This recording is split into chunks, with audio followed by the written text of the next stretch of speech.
Happy Friday, third grade. Today for language arts, we're going to be using context to identify the meaning of the word. So a little bit of what we did yesterday, it's going to be a little bit more reading and trying to understand what we are reading so that we can define words. And also, since we're using it to define a word, if you have a dictionary, you can definitely use that on your homework to always double check your answers. So let's go over a quick example. So I'm going to move my head down here. Sometimes when we're reading, we might not know the meaning of the word, and that's okay. But we can look for the meaning of the word using our context clues. Context clues are nearby words and phrases that help you figure out the meaning of an unknown word. Here are some examples. Janet's dog punctured her ball with his teeth, causing it to go flat. So we can look at what makes a ball go flat, which is lose air. Usually a ball goes flat when it has a hole in it. So we can see that punctured means made a hole in it because that's when a ball normally goes flat. So here we have, she had a map, so she offered to be the trip's navigator.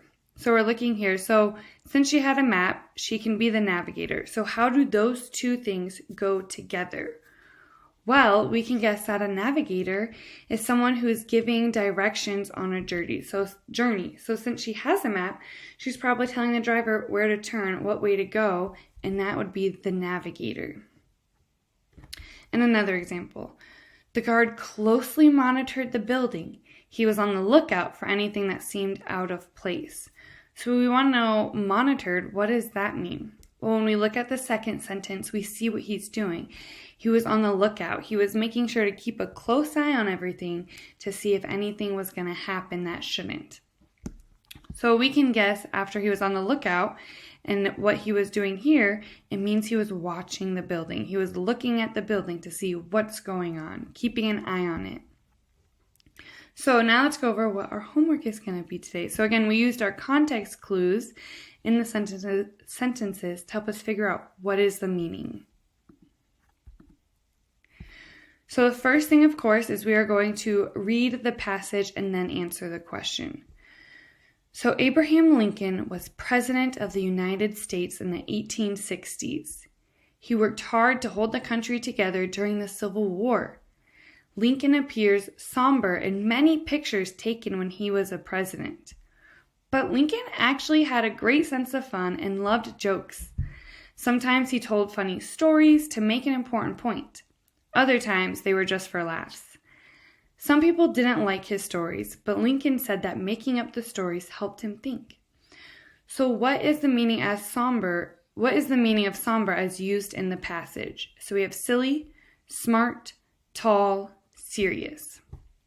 So let's go back to the sentence where we have the word somber. Lincoln appears somber in many pictures taken when he was a president. But, so remember, that's one of our conjunctions where it kind of means like the opposite. So he seemed this way, but this is what it actually was like. So not necessarily opposite, but contrasting. Sorry, opposite was not the best word to use, but it's contrasting. But Lincoln had a great sense of fun and loved jokes. So it seemed like he was a really fun and loving guy, but it didn't resemble that in his pictures.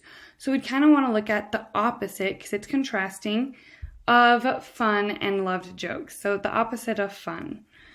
So silly kind of goes with fun. So that's not really what they mean in his pictures, because in his pictures, he doesn't look fun and loving of jokes. Smart, no, that one kind of fits, but not really. Tall, well, it doesn't really say that he seemed short in real life, because remember, this is contrasting, so tall wouldn't make sense, because the next sentence is, but Lincoln actually was really short. But serious, if we look serious, it might look like we don't have a great sense of fun and we loved jokes. Smart, we could get confused with smart, but they're not saying, but Lincoln was actually not very smart. They're saying, but he had a great sense of humor. So it's the opposite of that. So we would use serious as somber. Because As used in the passage, somber means serious. So we used our context clues, and we went here, we saw that we had a contrasting conjunction, and that helped us see that our context clues, we want the opposite of what they were saying, something contrasting.